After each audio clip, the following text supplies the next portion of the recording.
이 사연은 강원도 속초의 한 가정에서 실제 있었던 일을 각색하였습니다. 파란 하늘 아래 햇살이 쏟아지는 오후, 박순자는 부엌에서 점심 설거지를 마치고 있었습니다. 70세의 나이에도 불구하고 여전히 부지런한 손길로 집안일을 도맡아 하는 일상이었죠. 물기를 닦아내는 손길이 조금 느려졌을 뿐 그녀의 일상은 늘 분주했습니다. 해가 중천에 뜰 무렵부터 밤하늘에 달이 떠오를 때까지 박순자의 하루는 쉼 없이 흘러갔습니다. 어머니, 이것 좀 빨아놓으세요. 내일 아침까지 말려야 해요. 거실에서 들려오는 며느리 김미영의 목소리에 박순자는 한숨을 내쉬었습니다. 김미영은 결혼한 지 15년이 지났지만 시어머니를 대하는 태도는 날이 갈수록 거칠어지고 있었습니다. 마치 하녀를 부리듯 명령조의 말투로 집안일을 지시하곤 했죠. 알았다. 곧 할게. 박순자는 젖은 손을 수건으로 닦으며 대답했습니다. 거실로 들어가자 김미영은 소파에 앉아 휴대폰을 들여다보고 있었습니다. 바닥에는 세탁물이 한가득 쌓여 있었고 테이블 위에는 아침부터 치우지 않은 그릇들이 여전히 놓여 있었습니다. 이렇게 많은 빨래를 오늘 다 할 수 있을까? 내일 아침까지는 좀 빠듯하겠구나. 박순자의 말에 김미영은 눈도 들지 않고 대꾸했습니다. 어머니가 하루 종일 집에만 계시잖아요. 할 일이 뭐가 있다고 그러세요? 나는 회사 다녀와서 피곤한데.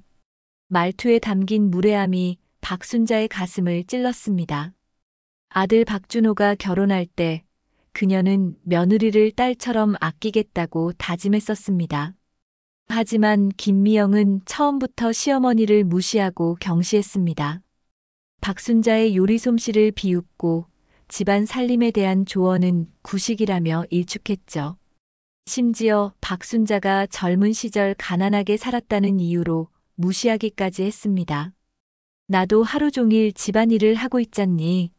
너희들 아침 챙기고 집안 청소하고. 박순자의 말을 자르며 김미영이 비웃듯 말했습니다. 어머니, 요즘은 다들 그렇게 살아요. 제가 어머니 나이 때는 훨씬 더 바빴을 거예요. 그리고 어머니 요리는 정말 솔직히 맛이 없어요. 돈도 없으시면서 뭘 그렇게 대접해 주실 것처럼 말씀하시는지. 박순자는 가슴이 조여오는 듯 했습니다. 자식을 키우느라 평생 고생했던 세월, 아들 박준호가 대학에 갈 수 있도록 야간에 공장에서 일했던 시간들. 그 모든 희생이 이런 대우로 돌아오는 현실이 너무 고통스러웠습니다. 매일 같이 반복되는 무시와 멸시 속에서도 박순자는 참고 또 참았습니다. 아들 박준호가 행복하길 바라는 마음으로 그저 가정의 평화를 위해서였죠. 하지만 매일 밤 그녀는 이불 속에서 조용히 눈물을 흘렸습니다. 자신의 존재 가치가 점점 사라져가는 듯한 느낌이 들었습니다. 빨래를 들고 베란다로 향하는 그녀의 뒤로 김미영의 차가운 목소리가 다시 들려왔습니다. 어머니, 오늘 저녁은 제가 친구들과 약속이 있어서 밖에서 먹을 거예요. 남편도 회식이라고 했으니까 어머니는 알아서 드세요. 박순자는 그저 고개를 끄덕였습니다. 이제는 익숙해진 외로운 저녁 식사가 또 기다리고 있었습니다. 주말 아침 햇살이 창문을 통해 따스하게 비치고 있었습니다. 박준호는 오랜만에 집에 있었고 박순자는 아들과 함께하는 아침 식사를 기대하며 일찍부터 부엌에 서 있었죠. 된장찌개에서 구수한 냄새가 올라오고 반찬 몇 가지를 정성껏 준비했습니다. 마음 한편으로는 가족이 모인 자리에서 화목한 시간을 보내고 싶은 작은 희망이 자리 잡고 있었습니다. 여보, 오늘은 집안 대청소 좀 해야겠어요. 오랜만에 집에 있는데 좀 도와줘요. 김미영의 목소리가 거실에서 들려왔습니다. 박순자는 찌개를 끓이며 귀를 기울였습니다. 그래, 내가 도와줄게. 근데 어머님도 같이 하시겠지? 박준호의 말에 박순자는 미소를 지었습니다. 아들이 자신을 생각해 주는 것 같아 마음이 따뜻해졌죠. 부엌에서 나와 거실로 향하며 말했습니다. 물론이지. 나도 도울게. 다 같이 하면 금방 끝날 거야. 그 순간 김미영의 얼굴이 일그러졌습니다. 소파에 앉아있던 그녀는 박순자를 향해 눈길도 주지 않은 채 말했습니다. 어머니가 청소를 도와주신다고요? 솔직히 어머니가 하시면 더 지저분해질 것 같은데. 그냥 쉬세요.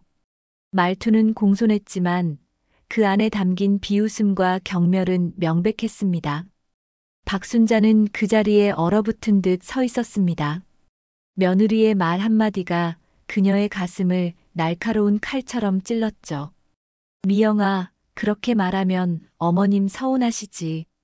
박준호가 나지막이 말했지만 그저 형식적인 말에 불과했습니다. 그의 눈은 여전히 신문에 고정되어 있었고 목소리에는 어떤 단호함도 없었습니다. 난 사실대로 말한 것뿐이잖아요. 어머니가 지난번에 화장실 청소할 때 세제를 너무 많이 써서 다 미끄러웠잖아요. 그리고 방 청소할 때도 먼지를 그냥 다른 곳으로 옮겨놓기만 하시고. 김미영의 말은 계속되었습니다. 박순자는 점점 더 숨이 막히는 듯한 기분이 들었습니다. 자신의 존재가 이 집에서 얼마나 하찮게 여겨지고 있는지를 다시 한번 실감했죠. 나도 집안일은 할 줄 안다. 평생 집안일 하면서 살아왔는데. 박순자의 목소리가 약간 떨렸습니다. 오랜 시간 참아왔던 감정이 조금씩 표면으로 올라오고 있었죠. 김미영은 비웃음을 감추지 않았습니다. 어머니 세대의 청소 방식이랑 지금이랑은 다르죠. 요즘은 더 효율적인 방법들이 많아요. 그리고 어머니는 힘도 없으시잖아요. 그냥 앉아서 텔레비전이나 보세요. 이제 박순자의 인내심은 한계에 다다르고 있었습니다. 평소라면 묵묵히 참고 넘어갔을 상황이었지만 오늘따라 가슴 속에서 무언가가 끓어오르는 듯 했습니다. 난 아직 텔레비전만 보고 있을 나이가 아니야. 내가 못하는 일이 뭐가 있다고 그런 식으로 말하니? 박순자의 목소리가 높아졌습니다. 평소와 달리 강하게 나온 반응에 김미영도 놀란 듯 했지만 곧 더 공격적인 태도로 바뀌었습니다. 어머니, 왜 갑자기 소리를 지르세요? 제가 어머니 편하라고 한 말인데 항상 이런 식이시네요. 제가 뭘 잘못했다고 이렇게 화를 내세요? 김미영의 목소리는 더욱 커졌고 거실의 공기는 순식간에 팽팽해졌습니다. 박준호는 여전히 무관심한 듯 신문만 보고 있었습니다. 너는 나를 이 집의 식모처럼 대하고 있어. 매일 명령하고 내가 하는 일은 무시하고. 이제는 참을 수가 없구나. 박순자의 목소리에는 오랜 세월 쌓아온 한과 서러움이 묻어났습니다. 김미영은 벌떡 일어나 박순자에게 다가왔습니다. 제가 어머니를 식모처럼 대한다고요?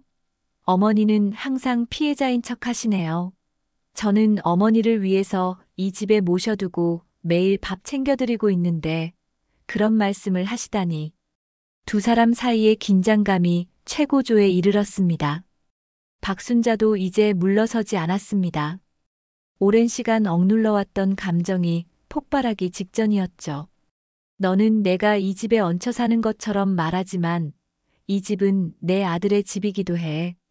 나는 여기서 쫓겨날 이유가 없어.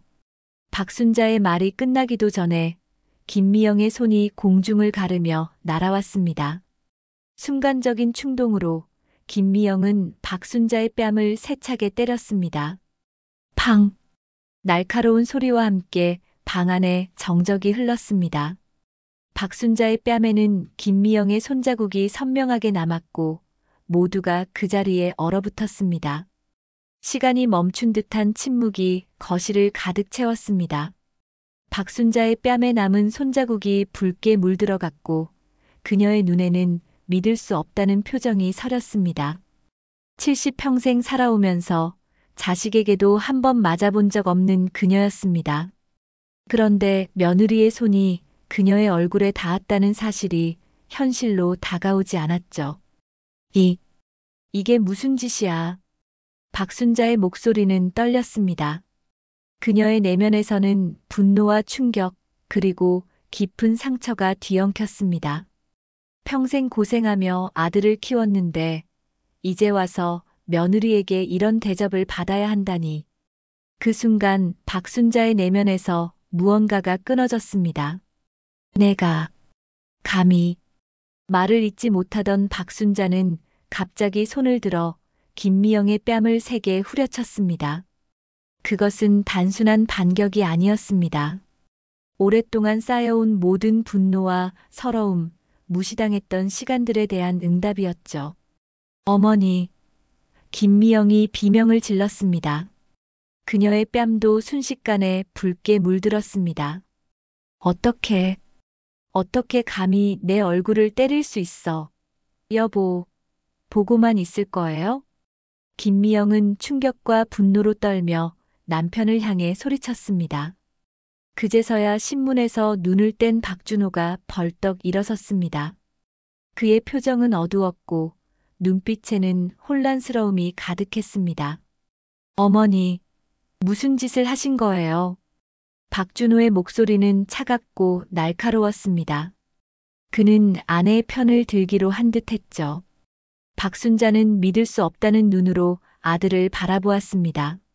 준호야, 내 아내가 먼저 내 뺨을 때렸어. 어머니가 맞는 꼴을 보고도 가만히 있을 거냐? 박순자의 목소리에는 애원과 원망이 섞여 있었습니다.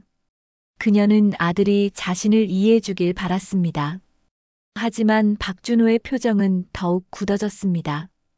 어머니가 먼저 미영이를 자극했잖아요. 항상 그렇게 피해자인 척하지 마세요. 미영이가 얼마나 힘들게 어머니를 모시고 있는데. 박준호의 말은 박순자의 가슴을 더욱 아프게 했습니다. 자신의 아들이, 그토록 사랑으로 키웠던 아들이 자신을 이렇게 대한다는 사실이 믿기지 않았습니다. 준호야, 내가 이럴 수 있니? 내 어머니가 맞는 것을 보고. 말을 잇지 못하던 박순자의 눈에서 눈물이 흘러내렸습니다. 그때였습니다. 예상치 못한 일이 벌어진 것은 박준호가 갑자기 손을 들어 자신의 어머니의 다른 쪽 뺨을 때린 것입니다. 팡! 두 번째 타격에 박순자는 그 자리에 주저앉았습니다. 충격으로 말조차 나오지 않았습니다. 아들의 손이 자신의 얼굴에 닿았다는 사실이 현실처럼 느껴지지 않았죠. 평생 한 번도 상상해 본 적 없는 순간이었습니다. 어머니, 이제 그만하세요. 제발. 항상 문제를 일으키지 마세요. 박준호의 목소리는 차갑게 가라앉아 있었습니다. 그의 눈에는 어떤 후회의 기색도 보이지 않았죠. 마치 오래전부터 쌓아온 감정이 폭발한 것 같았습니다. 박순자는 바닥에 앉아 멍하니 허공을 바라보았습니다. 그녀의 세계가 무너져 내리는 순간이었습니다. 아들의 배신, 그것은 며느리의 폭력보다 더 큰 상처였습니다. 모든 것이 너무 갑작스러워 그녀의 몸은 떨리고 있었고 뺨의 통증보다 가슴의 통증이 더 크게 느껴졌습니다. 됐어. 이제 정말 됐어. 박순자는 천천히 일어섰습니다. 그녀의 눈에서는 더 이상 눈물이 흐르지 않았습니다. 대신 그녀의 눈빛은 단단하게 식어 있었죠. 결단을 내린 듯한 표정이었습니다. 어머니, 박준호가 불렀지만 이미 박순자는 그를 자신의 아들로 보지 않는 듯 했습니다. 이제 더 이상 할 말이 없구나.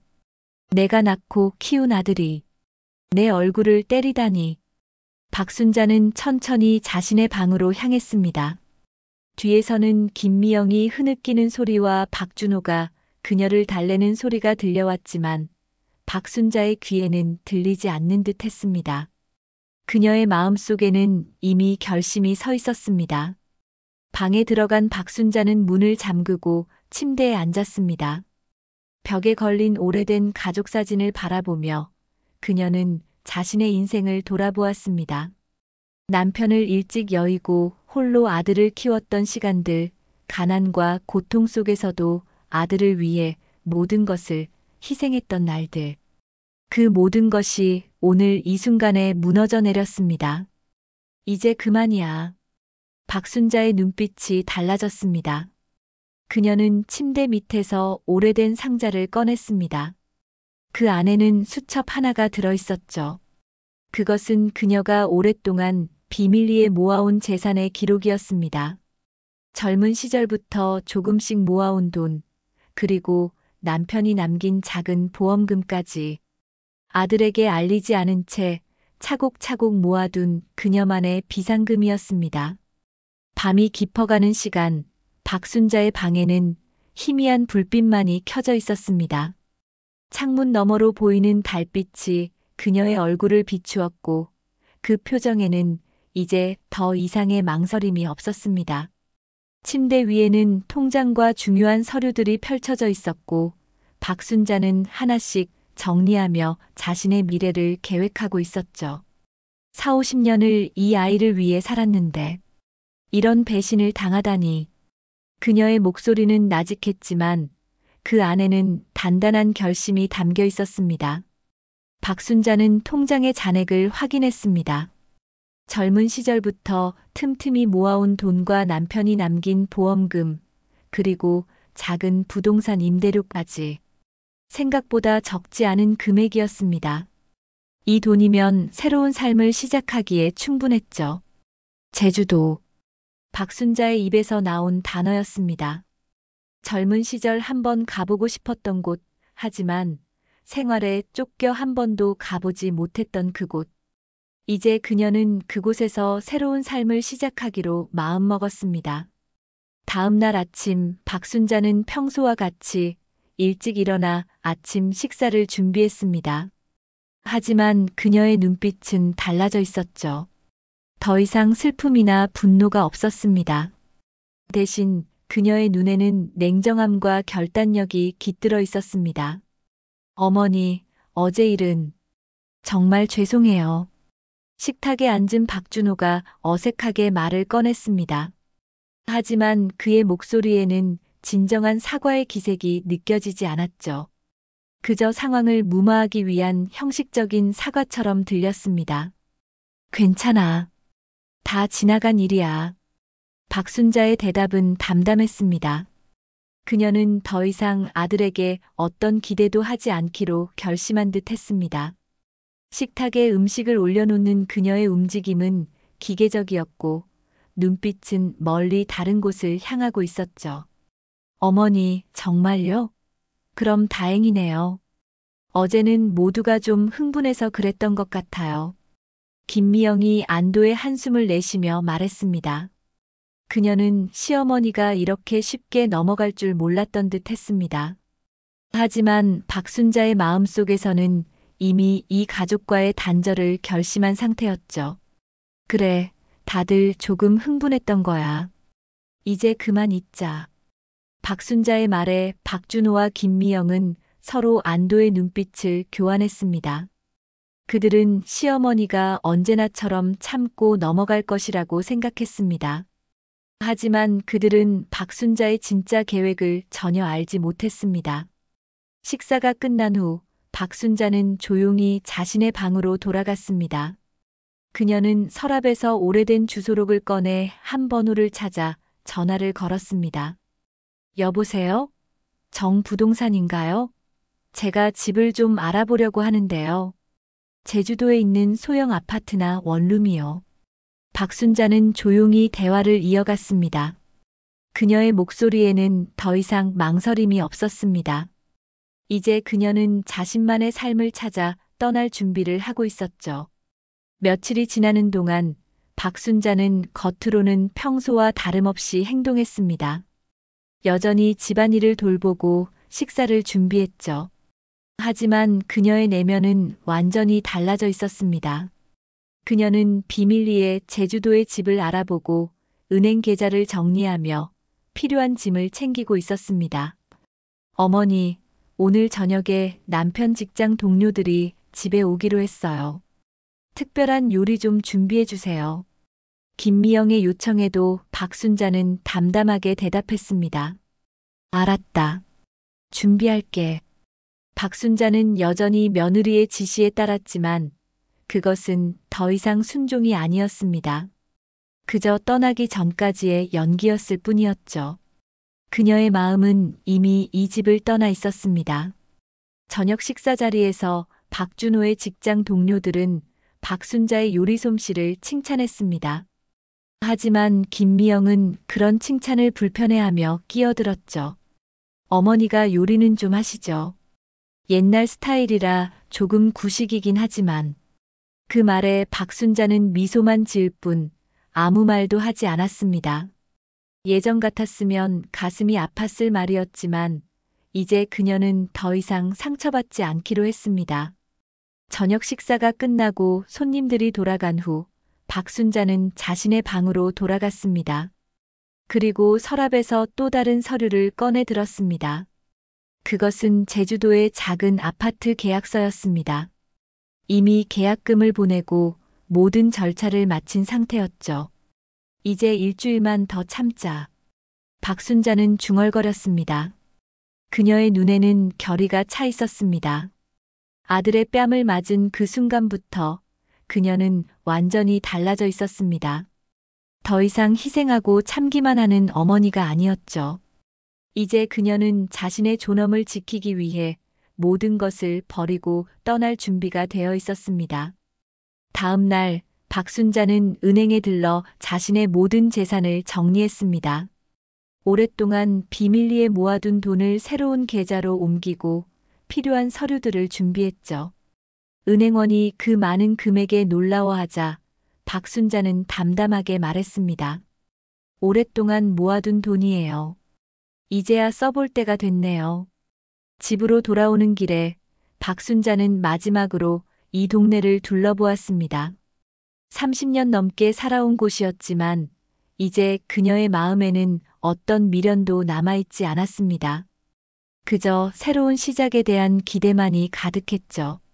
비가 내리는 오후 박순자는 창가에 앉아 빗방울이 유리창을 타고 흘러내리는 모습을 바라보고 있었습니다. 그 모습이 마치 자신의 지난 세월과도 같다는 생각이 들었죠. 한 방울, 한 방울 모여 흘러내리는 세월. 그 시간 동안 그녀는 얼마나 많은 것을 참고 견뎌왔을까요? 평생을 남을 위해 살았구나. 박순자는 중얼거렸습니다.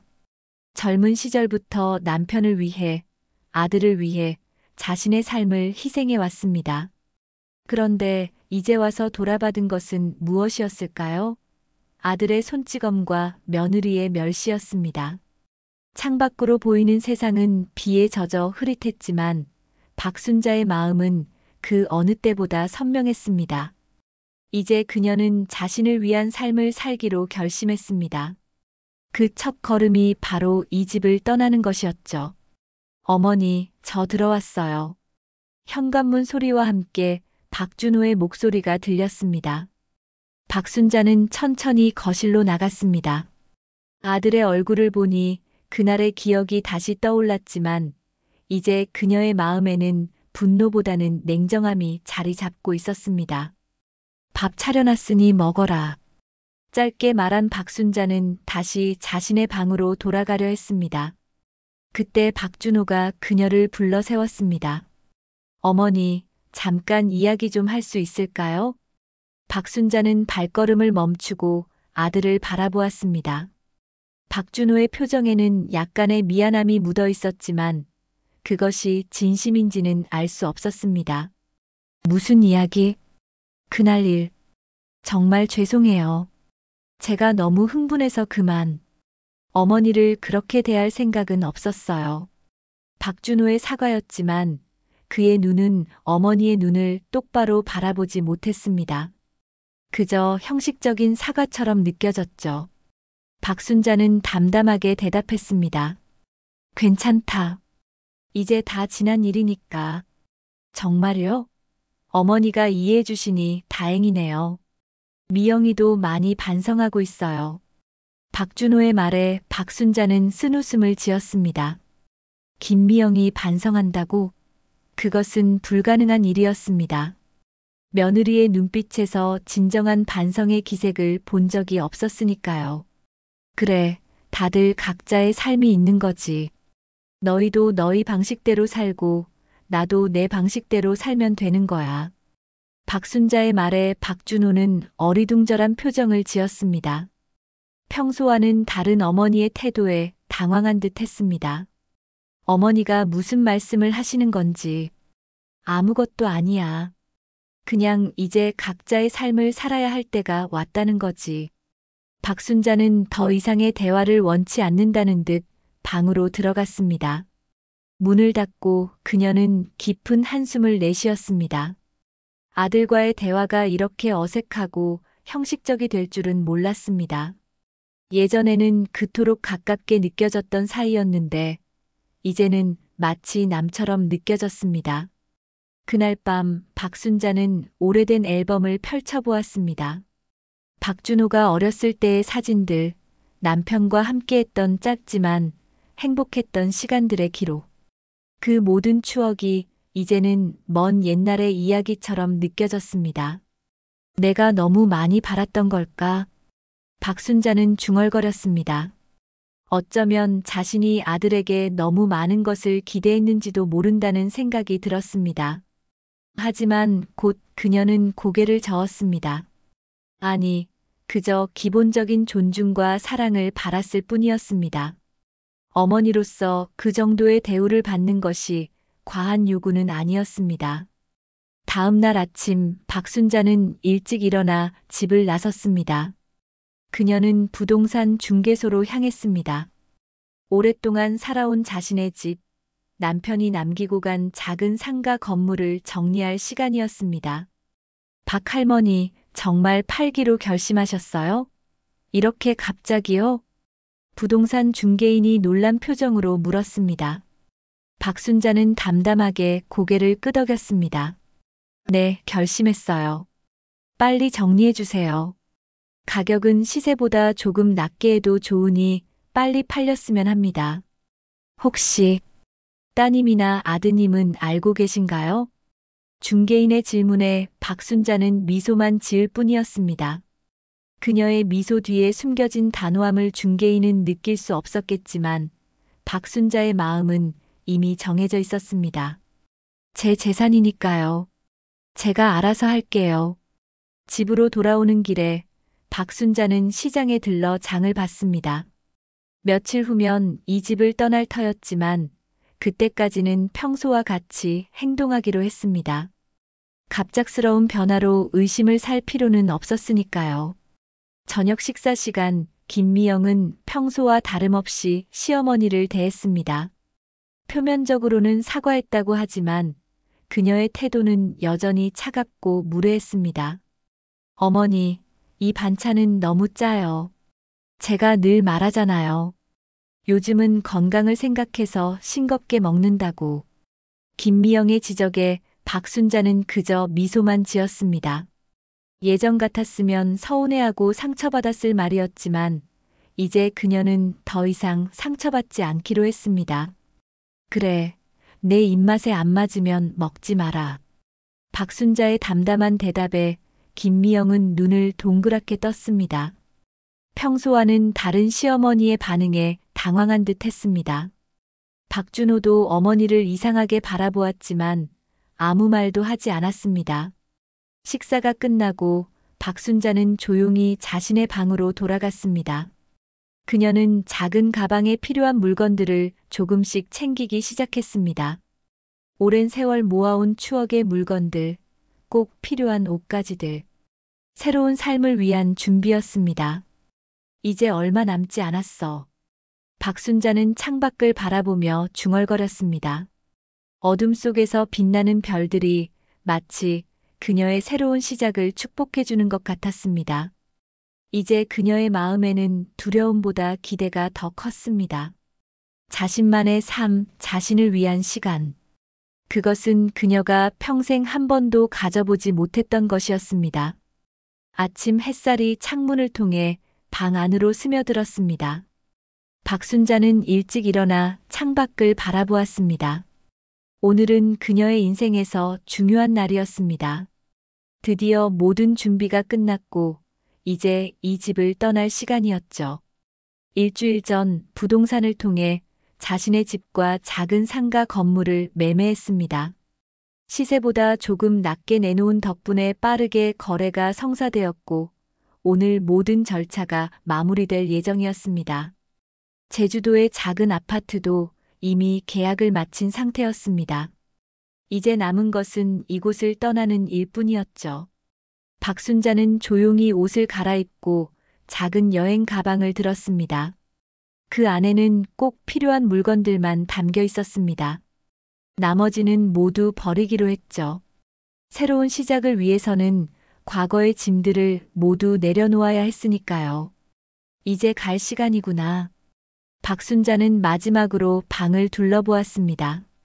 30년 넘게 살아온 공간이었지만 이제 그녀의 마음에는 어떤 미련도 남아있지 않았습니다. 그저 새로운 시작에 대한 기대와 설렘만이 가득했죠. 조용히 방문을 열고 나온 박순자는 거실을 지나갔습니다. 아직 이른 아침이라 박준호와 김미영은 자고 있었습니다. 그들에게 작별 인사를 할까 잠시 고민했지만 곧 그럴 필요가 없다는 생각이 들었습니다. 어차피 그들은 그녀의 떠남을 이해하지 못할 테니까요. 대신 박순자는 식탁 위에 간단한 편지를 남겼습니다. 준호야, 나는 이제 떠난다. 너희 부부가 원하는 대로 더 이상 방해하지 않을게. 내 인생의 남은 시간은 나를 위해 살고 싶구나. 행복하게 지내라. 짧지만 담담한 편지였습니다. 더 이상의 원망이나 미련은 담지 않았습니다. 그저 자신의 결정을 알리는 마지막 인사였을 뿐이었죠. 박순자는 현관문을 조용히 열고 집을 나섰습니다. 아침 공기가 상쾌하게 느껴졌습니다. 마치 오랜 감옥에서 벗어난 것 같은 해방감이 그녀를 감쌌습니다. 미리 불러둔 택시가 이미 기다리고 있었습니다. 제주도행 비행기 타러 가시나요? 택시 기사의 물음에 박순자는 미소를 지으며 고개를 끄덕였습니다. 네, 새로운 시작을 하러 가는 길입니다. 택시가 출발하자 박순자는 뒤돌아보지 않았습니다. 이제 그녀의 시선은 오직 앞을 향해 있었습니다. 과거의 아픔과 상처는 모두 이 집에 두고 떠나기로 했으니까요. 비행기는 정오에 출발할 예정이었습니다. 공항에 도착한 박순자는 티켓을 확인하고 짐을 붙이며 차분히 절차를 밟아 나갔습니다. 그녀의 표정은 평온했지만 가슴 속에는 설렘이 가득했습니다. 한편 집에서는 박준호와 김미영이 막 일어나 어머니의 부재를 발견한 참이었습니다. 처음에는 그저 아침 산책을 나간 것으로 생각했지만 식탁 위에 편지를 발견하고 당황하기 시작했습니다. 여보, 이게 무슨 소리야? 어머니가 떠나셨다고? 김미영이 놀란 목소리로 소리쳤습니다. 박준호는 어머니의 편지를 읽고 얼굴이 창백해졌습니다. 어머니 방을 확인해봐. 두 사람은 서둘러 박순자의 방으로 향했습니다. 문을 열자 놀라운 광경이 펼쳐졌습니다. 방은 깨끗이 정리되어 있었고 옷장은 텅 비어 있었습니다. 오래된 사진첩과 몇몇 개인 물건들도 사라진 상태였습니다. 정말 떠나신 거야? 갑자기 왜 이러시는 거야? 박준호는 당황한 표정으로 중얼거렸습니다. 그때 김미영이 책상 위에 놓인 서류를 발견했습니다. 여보, 이거 봐봐. 집 매매 계약서야. 김미영의 목소리가 떨렸습니다. 그녀는 서류를 집어들고 빠르게 내용을 훑어보았습니다. 뭐, 어머니가 집을 팔았다고? 어떻게 이런 일을? 박준호의 얼굴이 점점 굳어갔습니다. 그는 어머니가 이런 결정적인 조치를 취할 것이라고는 전혀 예상하지 못했습니다. 항상 순종적이고 참기만 하던 어머니였는데 이렇게 갑작스럽게 모든 것을 정리하고 떠날 줄은 몰랐습니다. 빨리 어머니한테 전화해봐. 김미영이 소리쳤습니다. 박준호는 서둘러 어머니의 휴대폰 번호로 전화를 걸었지만 전원이 꺼져 있다는 메시지만 들렸습니다. 안 받으셔. 전화기가 꺼져 있어. 두 사람은 서로를 바라보며 당황한 표정을 지었습니다. 그제서야 그들은 자신들이 어머니에게 얼마나 상처를 주었는지, 그리고 그 결과가 얼마나 심각한지를 깨닫기 시작했습니다. 이제 어떡하지? 박준호의 목소리는 힘이 빠져 있었습니다. 갑자기 찾아온 어머니의 부재가 생각보다 큰 공허함을 남겼습니다. 그 시각 박순자는 비행기에 탑승하고 있었습니다. 창가 자리에 앉아 활주로를 바라보는 그녀의 표정은 평온했습니다. 마치 오랜 무게를 내려놓은 것 같은 가벼움이 느껴졌습니다. 이제 시작이야. 박순자는 중얼거렸습니다. 비행기가 서서히 움직이기 시작하자 그녀는 눈을 감았습니다. 지난 세월의 모든 상처와 아픔을 이곳에 두고 새로운 삶을 향해 날아가는 기분이었습니다. 비행기가 하늘로 올라가는 동안 박순자의 마음은 점점 더 가벼워졌습니다. 창밖으로 보이는 구름들이 마치 그녀의 새로운 시작을 축복해주는 것 같았습니다. 이제 그녀는 진정한 자유를 느끼고 있었습니다. 제주도로 향하는 1시간 남짓한 비행시간 동안 박순자는 자신의 미래를 그려보았습니다. 조용한 바닷가 마을에서의 삶, 이웃들과의 새로운 관계, 그리고 무엇보다도 자신을 위한 시간. 그 모든 것이 그녀를 기다리고 있었습니다. 비행기가 제주공항에 도착했을 때 박순자의 눈에는 기대감이 가득했습니다. 이제 진정한 의미의 새 출발이었습니다. 아무도 그녀의 과거를 모르는 곳, 그녀가 그저 박순자라는 한 사람으로 존중받을 수 있는 곳으로 왔습니다. 제주도의 맑은 공기가 박순자의 얼굴을 스쳤습니다. 공항을 나서는 순간 그녀는 깊게 숨을 들이마셨습니다. 바다 내음이 섞인 공기는 서울과는 완전히 달랐습니다. 마치 그녀의 새로운 시작을 환영하는 듯 했죠. 택시 타실 건가요? 공항 직원의 물음에 박순자는 고개를 끄덕였습니다. 그녀는 미리 준비해둔 주소지를 보여주었습니다. 그곳은 제주시에서 조금 떨어진 조용한 해안가 마을의 작은 아파트였습니다. 인터넷으로 찾아보고 부동산 중개인과 여러 번 통화하며 신중하게 선택한 곳이었죠. 택시가 해안도로를 따라 달리는 동안 박순자는 창밖으로 펼쳐진 아름다운 풍경에 넋을 잃었습니다. 푸른 바다와 검은 현무암 해안선, 그리고 저 멀리 보이는 한라산의 모습까지 모든 것이 새롭고 신선했습니다. 처음 오셨나요? 제주도에? 택시 기사가 물었습니다. 박순자는 미소를 지으며 대답했습니다. 네, 평생 오고 싶었는데 이제야 오게 됐네요. 혼자 오셨어요? 여행이신가요? 아니요, 이제 여기서 살려고요. 박순자의 대답에 택시 기사는 백미러로 그녀를 한번 쳐다보았습니다. 70 넘은 노인이 혼자 이주한다는 것이 의외였던 모양이었습니다. 아, 그러시군요. 가족분들은요? 이젠 혼자예요. 나를 위한 시간을 갖고 싶어서요. 더 이상의 질문은 없었습니다. 택시는 조용히 목적지를 향해 달렸고 박순자는 창밖의 풍경을 감상하며 미소 지었습니다. 자신이 내린 결정이 옳았다는 확신이 더욱 강해졌습니다. 1시간 정도 달린 후 택시는 작은 해안 마을에 도착했습니다. 박순자가 계약한 아파트는 바다가 보이는 언덕 위에 있었습니다. 오래된 건물이었지만 관리가 잘 되어 있었고 무엇보다 전망이 좋았습니다. 도착했습니다. 여기가 맞으신가요? 네, 맞아요. 감사합니다. 박순자는 택시 요금을 지불하고 가방을 들고 내렸습니다. 부동산 중개인이 미리 약속한 대로 아파트 관리인이 그녀를 기다리고 있었습니다. 박순자 씨 맞으시죠? 기다리고 있었습니다. 열쇠 여기 있고 간단한 설명 좀 해드릴게요. 관리인의 안내로 박순자는 자신의 새 집으로 들어갔습니다. 30평 남짓한 아담한 공간이었지만 창문으로 보이는 바다 전망이 너무나 아름다웠습니다. 박순자는 거실 창가에 서서 한동안 그 풍경을 바라보았습니다. 여기서 살게 되다니. 감격에 찬 목소리로 중얼거렸습니다. 평생 꿈꿔왔던 바다가 보이는 집에서, 그것도 자신만의 평화로운 공간에서 살게 된다는 사실이 믿기지 않았습니다. 관리인이 떠난 후 박순자는 가져온 짐을 풀기 시작했습니다. 많은 것을 가져오지는 않았기에 짐 정리는 금방 끝났습니다. 그녀는 내일 필요한 가구와 생활용품을 사러 가기로 했습니다. 오늘은 그저 이 새로운 공간에 적응하는 시간을 갖고 싶었습니다.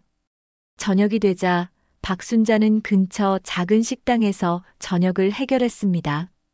제주도의 신선한 해산물 요리는 그녀의 입맛을 사로잡았습니다. 오랜만에 혼자서 즐기는 저녁 식사였지만 그 어느 때보다 맛있게 느껴졌습니다. 혼자 오셨어요? 여행객이신가요? 식당 주인이 물었습니다. 박순자는 미소를 지으며 대답했습니다. 아니요, 이제 이 동네에 살게 됐어요. 아, 정말요? 환영합니다. 우리 동네는 조용하고 사람들도 정이 많아서 좋을 거예요. 식당 주인의 따뜻한 환영에 박순자는 마음이 편안해졌습니다. 서울에서는 느끼지 못했던 따뜻함이 이곳에는 있었습니다. 집으로 돌아온 박순자는 베란다에 앉아 밤바다를 바라보았습니다. 달빛이 바다 위에 반짝이는 모습이 마치 꿈 같았습니다. 그녀는 오랜만에 마음의 평화를 느꼈습니다. 그때 갑자기 핸드폰이 울렸습니다. 화면을 보니 서울에서 걸려온 번호였습니다. 아들 박준호였습니다. 박순자는 잠시 망설였습니다. 전화를 받아야 할지 말아야 할지. 하지만 곧 그녀는 전화를 무시하기로 했습니다. 이제는 모든 것과 단절하고 새로운 시작을 하고 싶었으니까요. 전화는 계속해서 울렸습니다. 박준호뿐만 아니라 김미영의 번호도 번갈아 표시되었습니다. 분명 그들은 집이 팔렸다는 사실을 알게 되었을 것입니다. 하지만 박순자는 모든 전화를 거절했습니다. 그들과 다시 이야기할 준비가 되어 있지 않았습니다. 대신 박순자는 핸드폰을 끄고 창밖의 바다를 바라보았습니다. 그녀의 마음은 이제 평온했습니다.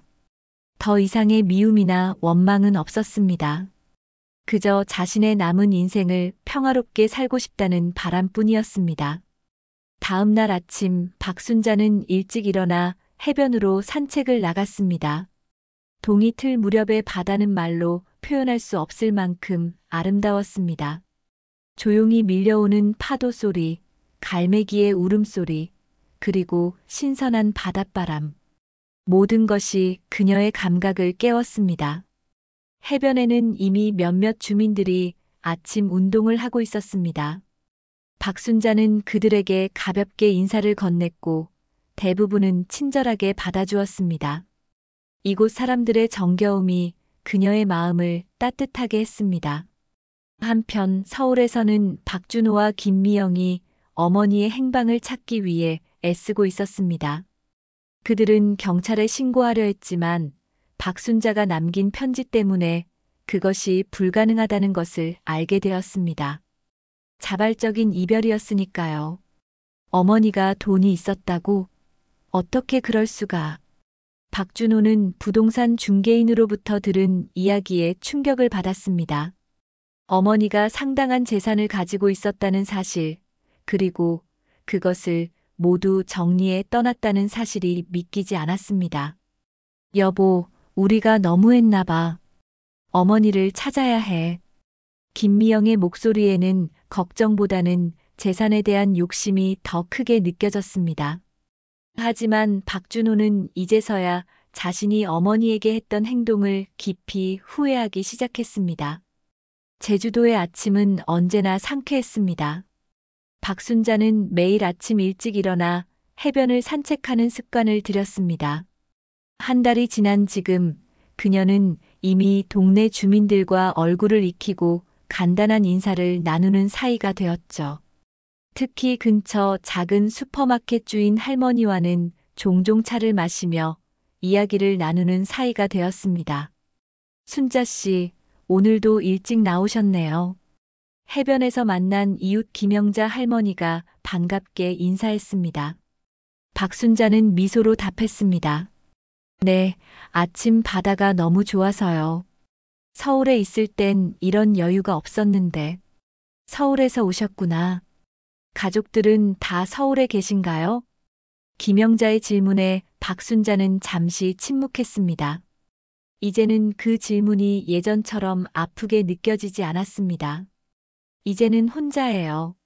제 인생의 새로운 장을 시작하고 싶어서 이곳에 왔답니다. 아, 그렇군요. 저도 비슷해요. 남편이 돌아가신 후 아이들은 다 각자의 삶을 살고 나이 들면 결국 혼자더라고요.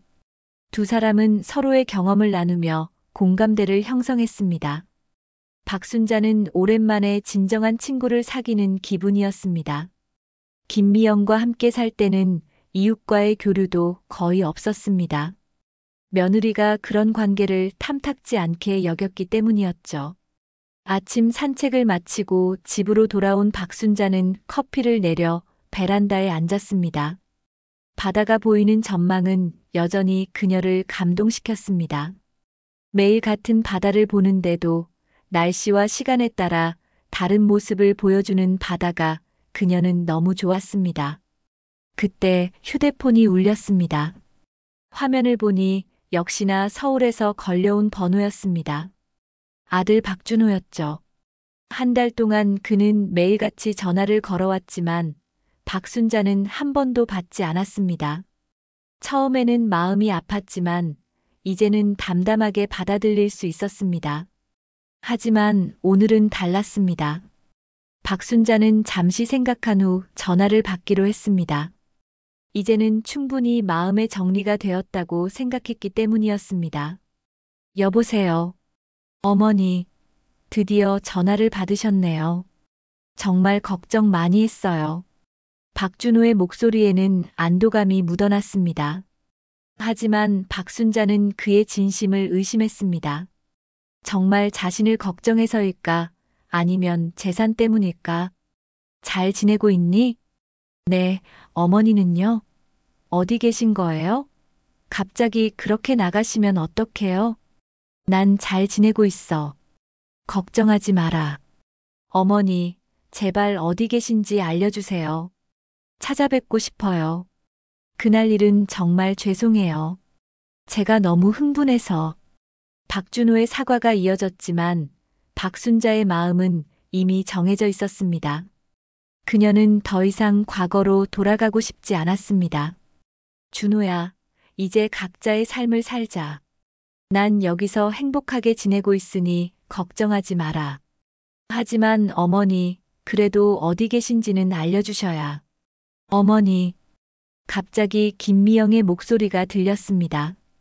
아마도 스피커폰으로 통화하고 있었던 모양이었습니다. 어머니, 정말 죄송해요. 제가 잘못했어요. 돌아오세요. 어머니 없이 집이 너무 허전해요. 김미영의 목소리에는 애원이 담겨 있었지만 박순자는 그 진심을 의심했습니다. 아마도 집과 상가가 팔린 것을 알게 된 후에 변화일 것입니다. 미영아, 너희들 잘 지내렴. 난 이제 내 삶을 찾았어. 다시는 돌아갈 생각 없으니 더 이상 연락하지 마라. 어머니, 그럼 재산은요? 집은 왜 파셨어요? 그 돈은 어떻게 된 거예요? 김미영의 본심이 드러난 순간이었습니다. 결국 그들이 자신을 찾는 이유는 재산 때문이었던 것입니다. 박순자는 쓴웃음을 지었습니다.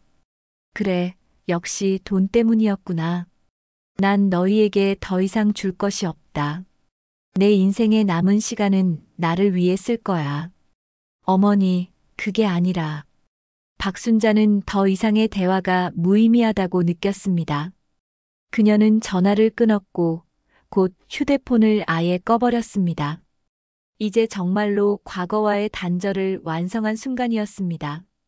오후 박순자는 동네 문화센터에 등록했습니다. 수채화 교실과 요가 수업을 듣기로 했죠.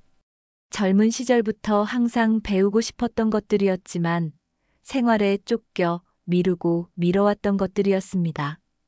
이제 그녀는 자신을 위한 시간을 가질 수 있게 되었습니다. 박순자 씨, 이쪽으로 오세요. 오늘부터 함께 수업 들으시는 거죠? 문화센터 선생님의 안내로 박순자는 교실에 들어갔습니다. 비슷한 또래의 여성들이 몇 명 있었고 모두 반갑게 그녀를 맞이해 주었습니다. 오랜만에 느끼는 소속감이었습니다. 수업이 끝난 후 박순자는 새로 사귄 친구들과 함께 차를 마셨습니다. 그들은 서로의 이야기를 나누며 웃고 공감했습니다. 모두가 비슷한 경험을 가진 사람들이었습니다. 자식을 위해 살다가 이제는 자신을 위한 시간을 찾은 사람들이었죠. 순자 씨는 어떻게 이곳에 오게 되셨어요? 한 여성이 물었습니다. 박순자는 잠시 생각한 후 담담하게 대답했습니다. 긴 이야기예요. 하지만 결국은 내 인생의 주인공이 되기 위해 온 거죠. 모두가 그녀의 말에 고개를 끄덕였습니다.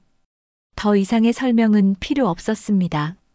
그들은 서로의 결정을 존중해 주었습니다. 저녁, 박순자는 해변가 작은 식당에서 홀로 저녁을 먹었습니다. 하지만 그녀는 외롭지 않았습니다. 오히려 이 고요한 시간이 그녀에게는 큰 위안이 되었습니다. 창밖으로 보이는 석양이 바다를 붉게 물들이는 모습이 너무나 아름다웠습니다. 인생의 황혼도 저 석양처럼 아름다울 수 있구나. 박순자는 중얼거렸습니다. 그녀의 눈에는 평화로움이 깃들어 있었습니다. 이제 그녀는 진정한 행복이 무엇인지 알게 되었습니다. 집으로 돌아오는 길, 박순자는 해변을 따라 천천히 걸었습니다. 바닷바람이 그녀의 머리카락을 쓰다듬었고 파도 소리가 그녀의 귓가를 채웠습니다. 그 순간 그녀는 완전한 자유를 느꼈습니다. 아파트에 도착한 박순자는 베란다에 앉아 밤바다를 바라보았습니다. 달빛이 바다 위에 길게 늘어져 있었고 별들이 하늘을 수놓고 있었습니다. 그녀는 깊은 숨을 들이마셨습니다. 이제야 비로소 나를 위한 삶을 살게 되었구나. 박순자의 얼굴에는 미소가 번졌습니다. 그것은 오랜 시간 동안 잊고 있었던 진정한 행복의 미소였습니다.